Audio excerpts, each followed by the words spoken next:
Kings is where you're going to want to be. As we start off First Kings, we got one of the things that we need to notice is it's anonymous. I mean, if you look at the very first words of the book, it begins by saying, "Now King David was old and advanced in age."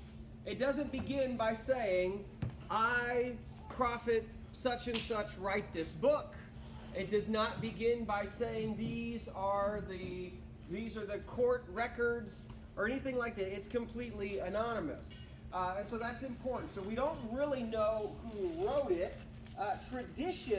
Early tradition said it was Jeremiah, but that's just something that you see in early Jewish and in early Christian tradition, is to kind of associate books with prominent people, prominent prophets, especially in Jewish time. We may not know, but there's a tradition that a prophet wrote it.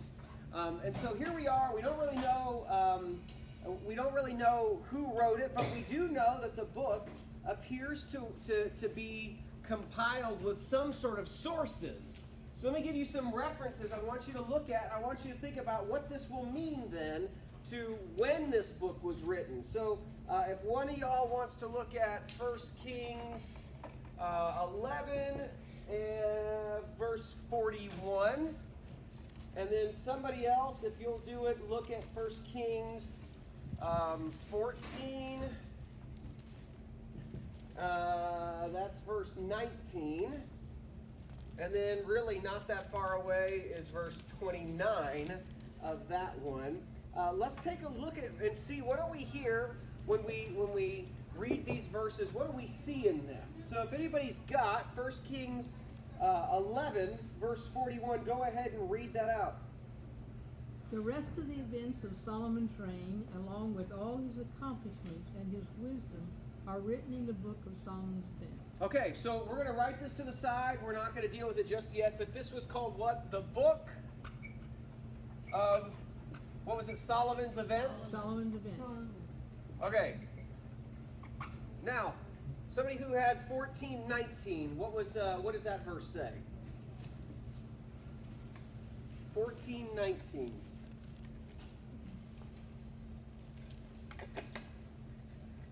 As for the rest of the events of Jeroboam's reign, however he waged war and how he reigned, note that they were written in the historical record of Israel's kings. Okay, so those are the historical records of Israel's kings. All right, anybody else just want to skip on over to 29? What does it say? And this marker is starting to die.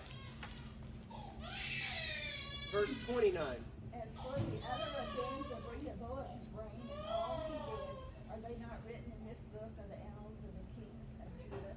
Okay, so it's actually the same words. Depending on your translation, it'll say historical records, or it'll say the annals of the kings of Judah. All right. So, a couple things to think about. What does this mean to us then? First off, where are these works in our Bible? Look in your table of contents. Where's the book of Solomon's events? Not in mine. Where's the historical records of Israel's kings? Or the historical records of the annals of the kings of Judah? They're not in our table of contents because they no longer exist. So what might that tell you about let's talk about the nature of the book.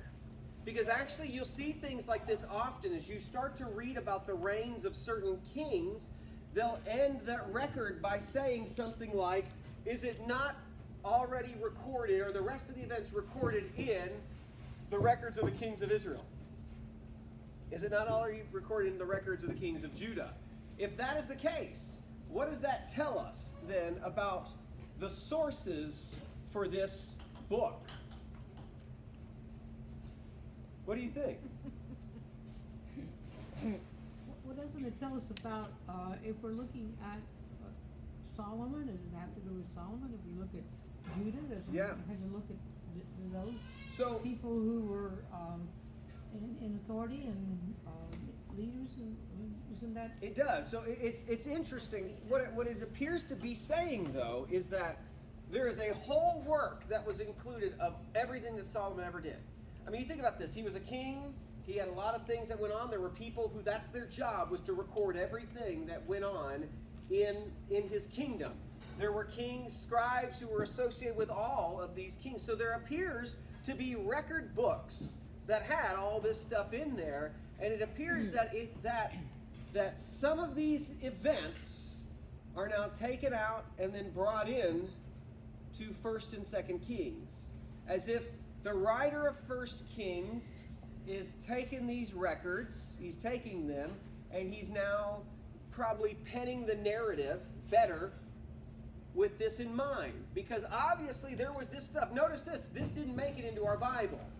We don't have these. These are just record books, it appears. We don't know how stories, we don't know the nature of them. We just know they didn't make it in, but he references them often as if he is using them and talking about the reigns of these kings and when they reigned and what they did. And so it could very well be that here we are, this individual is writing, and he is giving us this history, but he is not meant to say, let me just give you a history of what the kings did. Because if you wanted that, you could just go find that. That's what he's saying, essentially. If you really want to just have a list of everything, just go grab one of those. Now, we don't have the luxury of doing that anymore. We can't just go walk into the historical archives and just pull up everything that every king did. But he's telling us, one, this is not just a history book. I'm not here to just give you the facts. In fact, what's he doing with it? He's here to tell you something about these events from God's perspective. As we read through these stories, the book of Kings is not a book to just tell you what kings did.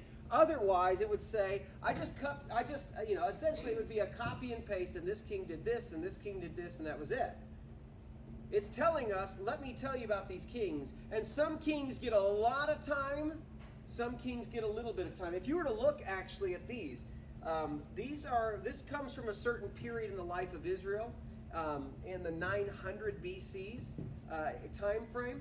And if you were to look, there's certain kings that are listed in this list. It talks about their records of who they are, that historically they were very prominent. There's certain people in the north especially, like, when we get to the stories of Elijah, we talk about Elijah's run-in with King Ahab. Historically, Ahab was not as prominent as his father was. His father was the one who, if you look at history books from the ancient Near East, he's the one who blows up that Sumerian empire, that northern kingdom, to being much greater and much larger. But history, we're not concerned with economics. We're not concerned with politics or empires. We're concerned with really the spiritual history that God's getting at. So Ahab is a turning point because he and his wife take really what was left of any religious life resembling from the Bible in the north and just totally blow that up and turn everybody towards Baal worship. That's one of the reasons why they're zeroed in on, and never is his father. So it's interesting, this is not a history book in the sense that we think of history, just writing out historical events. It is a history about a people. In fact, another little thing to remember is when we look at the Hebrew canon of Scripture, so we have our Bibles in English. We have the Torah, the Pentateuch. We have the historical works. We have the poetic works, and we have the prophets. The Hebrews, when they divided their books up together, what they did is they actually did it into 3 parts. They have the Torah, they have the prophets, and then they have the writings. Where do you think Kings fits in one of these parts? Which one? Right. You think it's in the writings? You would be wrong. It's actually in the prophets. Now here's why. Because that's, to me, it was the first time I've heard of that. I mean, I was looking, I was like, why would you put it there, right? Because when we start to really look at what's been going on, It's more of a history about God using prophets to confront kings and what has been going on and how these kings have apostatized. It's more about writing a letter and saying, here is why we are in the shape that we're in, than it is just giving us a record of things. I mean, think back to just what you know about 1st and 2nd Samuel. Think about those times where, who is really the main player from the early chapters? It's Samuel, right, who's a prophet. But then think about now the narratives that we know about David. They're prominent stories where there are now prophets who are playing a part in his life as well. So we see the same thing in 1st and 2nd Kings. In fact, at some point towards the end of 1st Kings, it just kind of focuses on Elijah. And he's the main focus and not so much this. So that's why we want to, it is interesting. It is historical. It's real. We can verify these people. But we also need to recognize that this is a story that God is talking about real events that really happened, but he's giving us a biblical, a prophetic perspective on them. Events happen every day around us, but we don't get God's view of them. We get our view of them. If we just had a history book, we would just be getting a view of them. We're not getting God's view, but that's what we see in the text. We're getting God's view of what was really happening in Israel and what was taking place. Let me ask you something else then. So we kind of know the nature of the book now. What do these tell us then if we're approaching this book and we want to talk about timeline?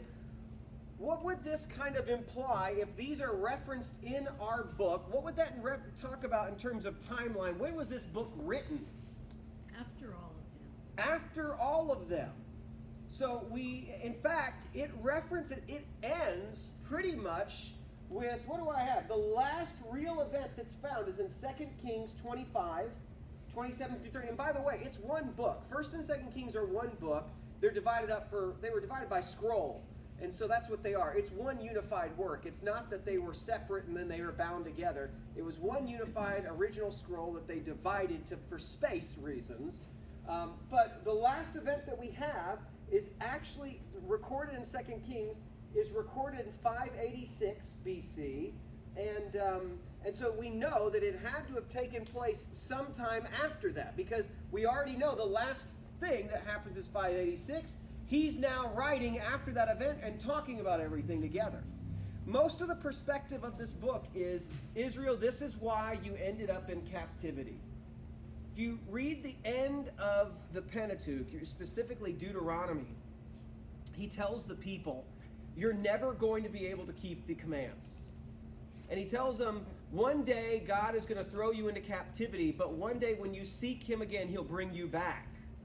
And so Kings is really telling us, here is why you went into captivity. Let's not forget what Moses had told us, that you were already going to go this way, and let me just play it out. So it's really telling the people, it's a prophetic look saying, this is why, because you forsaked the word of the Lord. So it's later.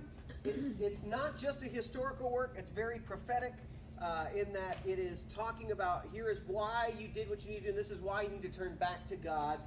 So that's what we see here in this story. It is also really a continuation of this 1st and 2nd Samuel story. No one really knows who wrote that one as well. Samuel could not have written 1st and 2nd Samuel because Samuel dies early on in 1st Samuel. But we attach it to his name for that reason. So it appears that whether these are one, and now in some traditions, I think it's the Catholic Bible that refers to them as, this book, 1st Kings is actually considered 3rd Kings, and 2nd Kings is actually considered 4th Kings, because they looked at, there's a tradition that sees 1st, 2nd Samuel, 1st and 2nd Kings as one unified work, where it could be. Because it's just a continuation of the whole story. It really does not stop. So you end with this talk about David's reign at the end of 2 Samuel, and you don't skip a beat. You begin with David on the decline, and now the reign of the next one in Solomon. So, all that being said, let's start trying to see what is in this text. We may not get through it. We're not going to get through it all tonight, but we're going to deal with it. So, here we go. Now, King David was old and advanced in age, Although they covered him with bedclothes, he could not get warm. Now, does anybody know how old David is by this time? How old do you think he is? Sounds like he's very old. But how old? We could probably guess. Have a pretty decent guess based on the years that we know about how old he was and when he died and all of that. Anybody want to take a crack at how old he is at this text?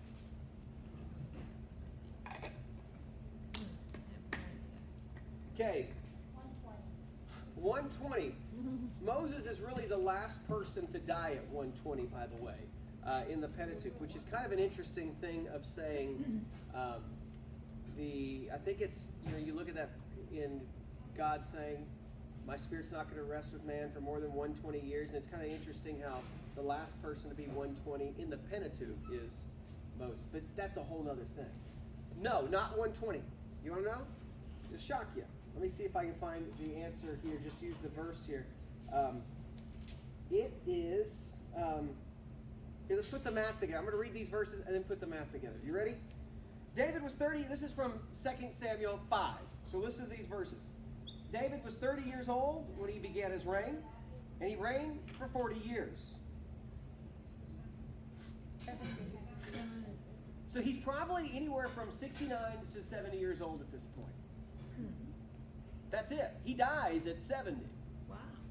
So here we have some. Now that should tell you a couple of things. That should tell you at least, will give you a perspective of maybe the kind of life that he lived. I mean, he was a war-hardened individual, very active, always, very, think about the kind of loss and the kind of pain that guy has had in his life. I mean, that stuff messes a person up and will age you quick. But also that should tell you too, just about, generally what the lifespan of people were too. I mean, it's not there's certain people, like when Moses lives to be 120, that's an anomaly. The fact is that, he even writes about how old people generally live. Moses himself does when he starts talking about that in Psalm 90, about kind of what is the average lifespan for a human. And here's what he says. What were you saying? 70. So we're right at that number right here. We're at 70. Moses, as he's talking about the age, he talks about how old people would go, and he says, some of your translations will say 70, but it really, what that translates out to is that man is going to be 70 years old. That's generally what we get, is about 70 years old. And that's chapter 90, verse 10. Our lives last 70 years, and if we're strong, 80. That's about it. Now, here's the same guy who's penning that, who was 120 years old when he wrote that. And that's what's interesting about it, is when he starts his ministry, he's already 80. When Moses is out in the wilderness, he's 80 years old. And by all means, he should have been on the decline, but what we see is God is supernaturally working through him. So that the time he dies at 120, it said he was still a strong man. That he was there was nothing frail about him. Now, so we see David is pretty much at the average lifespan that Moses talks about. That the average lifespan that was kind of expected, 70 years old in those days. It says he's too cold. Not even blankets are going to work. I feel like there's a few months here where you can't get cold if you're trying to sleep. I mean, that's where I'm at this stage in my life, is I'm working with the thermostat to not just blow my budget up with electricity, but I'm also trying to make sure I don't sweat to death at night too. But I just can't get cold. But David, and the climate there it's a warm climate in Israel, but they are near the coast as well, so that helps with it. But when it got cold, it would get cold. But here he is, his body cannot literally keep warm anymore. They put blankets on him, and he's still frail, and he's still cold. And then we get to verse 2. So his servants said to him, "Let us search for a young virgin for my lord the king. She's to attend the king and to be his caregiver. She's to lie by your side so that the lord the king will get warm." Now that seems like a really odd request. I mean, that's the last thing you think about when you're like, I gotta get warm. Let me just go find some young girl to lay next to the whole time. But it appears that was probably, and it could have been, and ancient practice. In fact, you'll see there have been records that have said that the Greeks at least practiced this, where when you're old and you're cold at some point, then you would have somebody who that was their job, was to lay next to you to keep you warm. Of course, Ecclesiastes talks about that when you two lie together, they stay warm that way. So here we are. This is probably a custom that is kind of well known. It's kind of a given. It seems very foreign to us. About let's go find this young virgin girl to do this. And so then you find verse 3, they searched for a beautiful girl throughout the territory of Israel, and they found Abishag, the Shunammite, and they brought her to the king.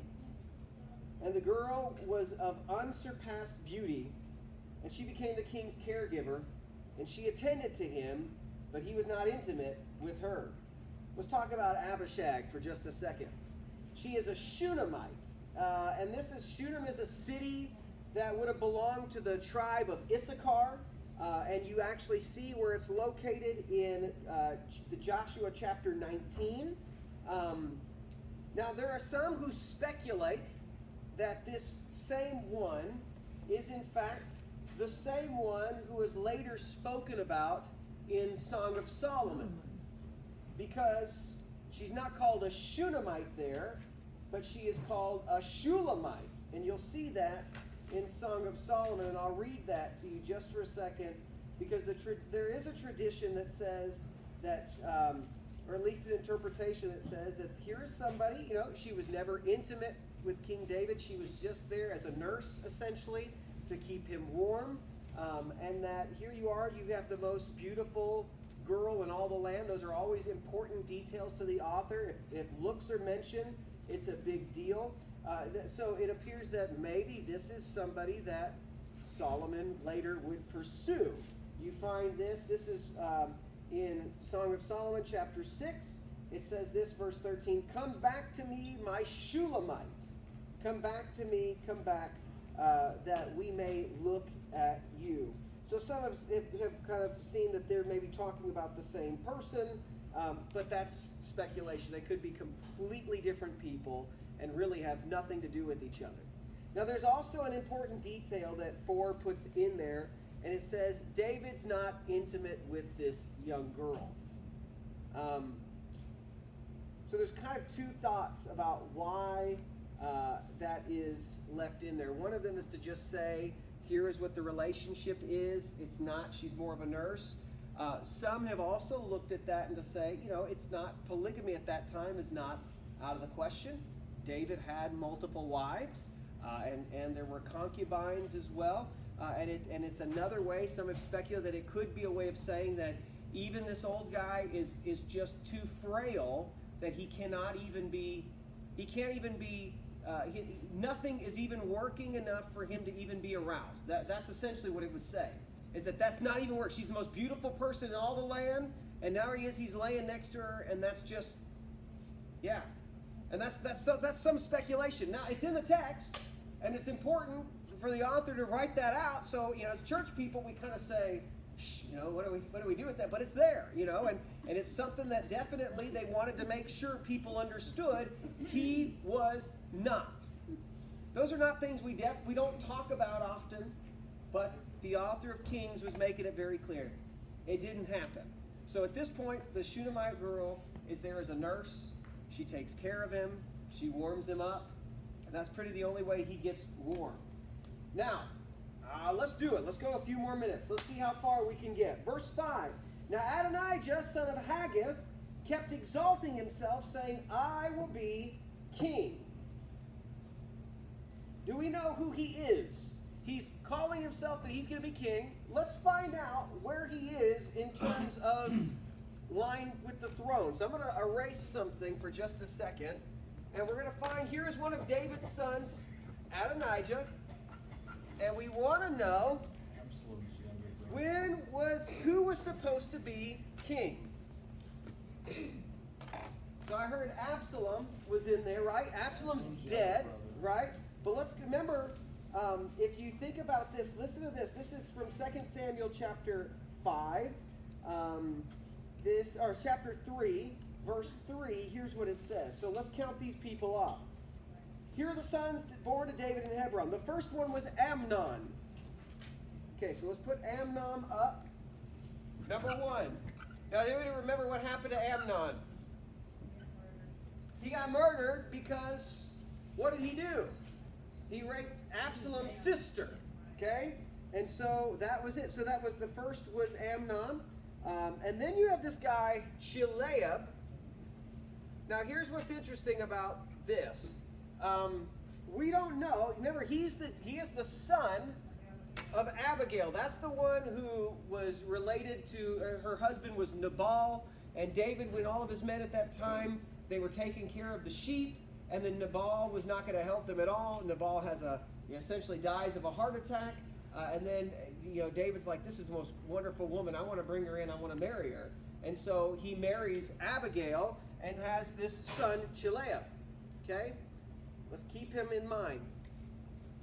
After Chileab, right, then we have Absalom. Now, if you recall, in 1st and 2nd Samuel, specifically 2nd Samuel, Absalom was somebody who, it appears that in the text, Absalom planned every step out. Absalom was looking his way to the throne, and it appears that he might have either set this up or took advantage of that situation so that he might make himself the king. So Absalom was always gunning for this spot here. Now, we'll come back to this poor guy in the middle in just a second. Then we have 4th was Adonijah. And this, I'm going to get new markers by next week for us. I promise. Adonijah's 4th in line to the throne. Let's talk about who's dead that we know of. Amnon, these are terrible markers. That's not making the cut. Amnon, dead. Absalom, dead. This guy, nobody knows anything about him. In fact, he's not even mentioned. Chileab is not even mentioned in, I think he's not even mentioned in Chronicles as they're talking about the line of David later on. So it could be one of two things. Could be that he's not considered in line because, remember, it talks about his wife Abigail. She's the widow of Nabal. So it could be that these are technically, he's one of his sons, but he's not in line for the throne because he's married to this widow. Okay, could be. Could be that this guy has died already early on, and he's no longer a contender for the throne. So he could be out as well. So now here is Adonijah, and he's recognizing, I got no one else ahead of me. I'm number 1 in line for the throne at this point. And in times when, in monarchies are generally stable governments because you got one guy who runs the show. You don't have to worry about parties voting other parties out. You got one guy. But what has happened now is the one guy who's been running the show is about to die. It's very clear. The writing's on the wall. His health is... And so now there is a fight for who is going to come and who's going to take over and be the number 1. So Adonijah's looking at himself and saying, I'm the next slot. I should do it.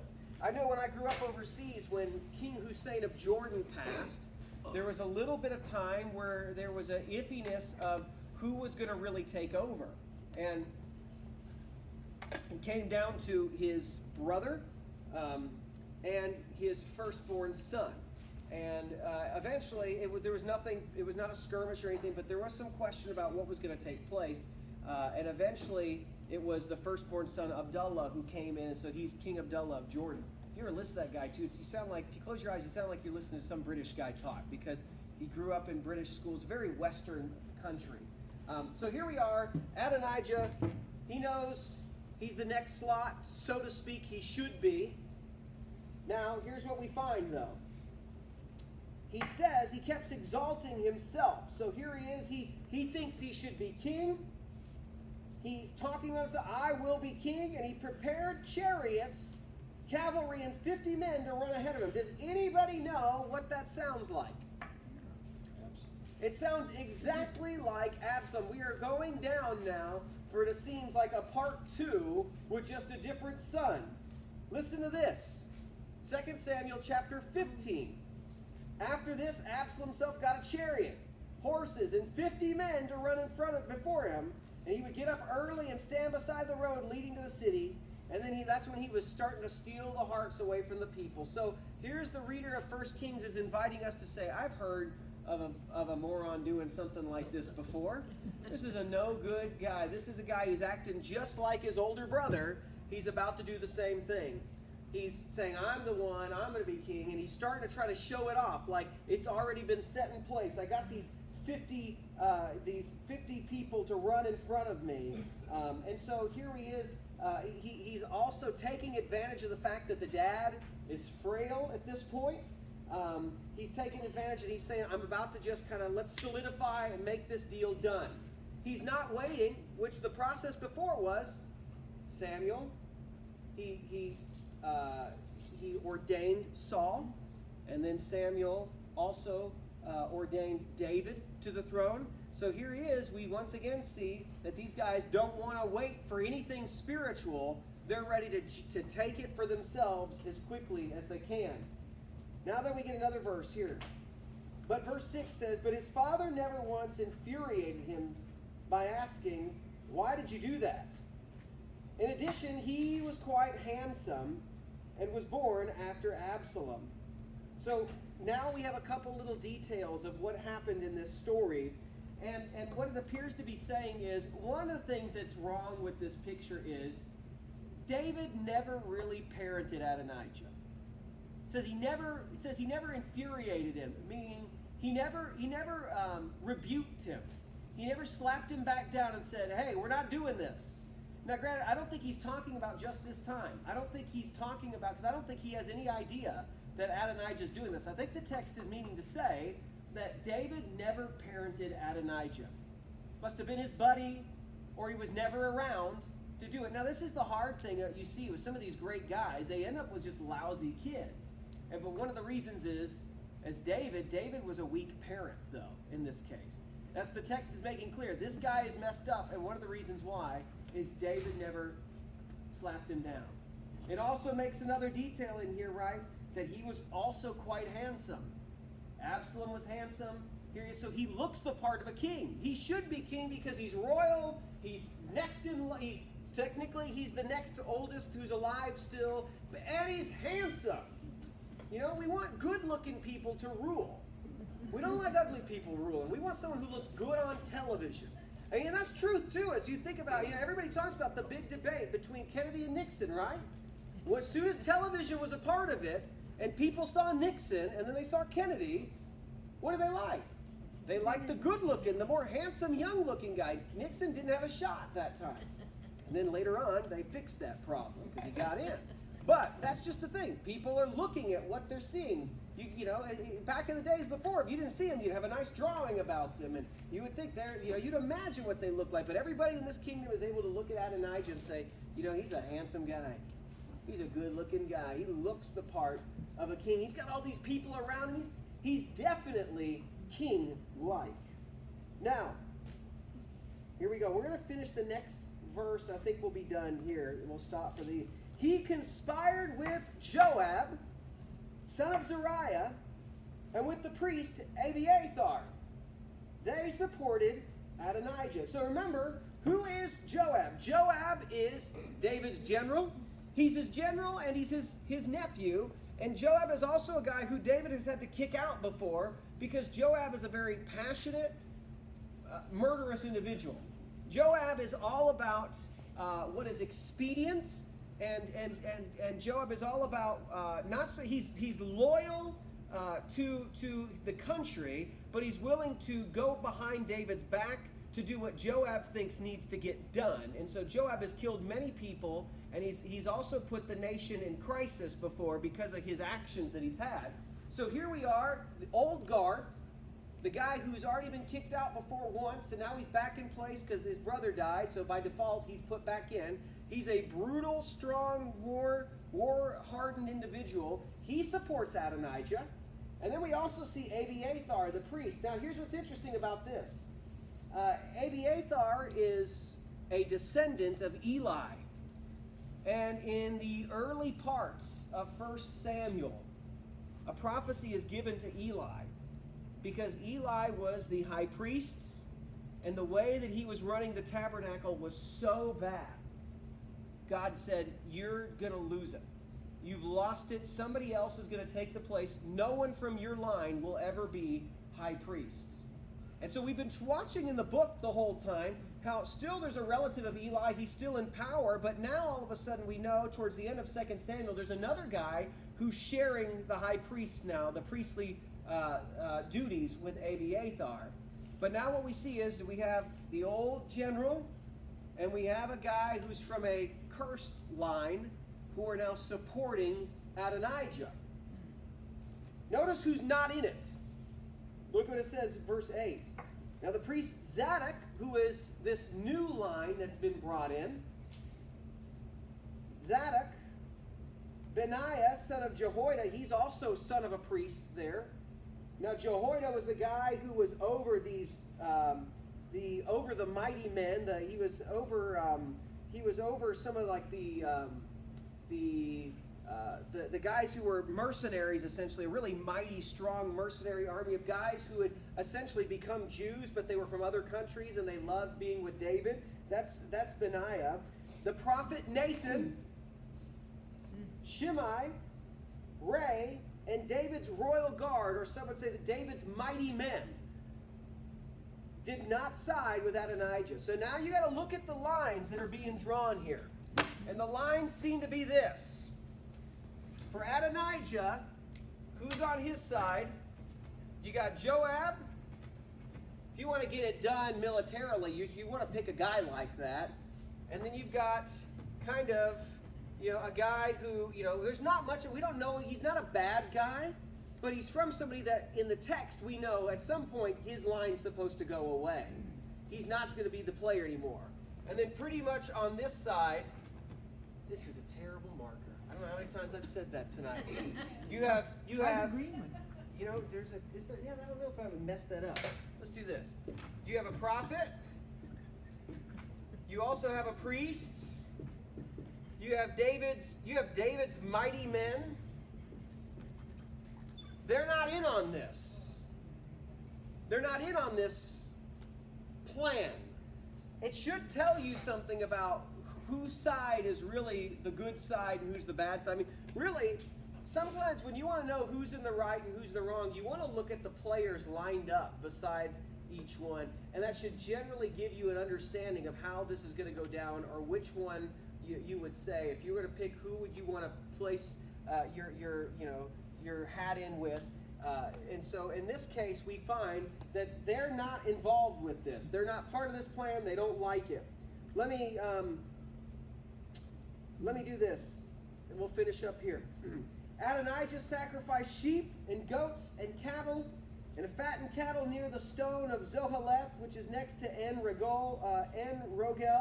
And he invited all of his royal brothers and all the men of Judah, his servants, the king.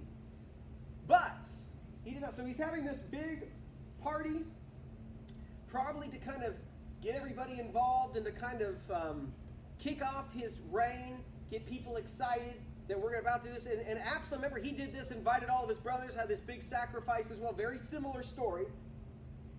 Notice who is not invited. That's the key. Who is not invited to this party? Nathan. So you don't have the prophet, which is a big deal. When you think about the prophets are the only reason Israel still had some sort of following. It wasn't the priests that kept the scriptures. It's the prophets are the ones who kept things going. They were the ones that kept writing. They were the ones that kept saying, go back to the word of God. And so now we find he doesn't want the prophet there. He definitely doesn't want this guy, Benaiah, who is over David's strong kind of mercenary army, who's also a son of a priest, or from the priestly line. He doesn't want the mighty men, and he signals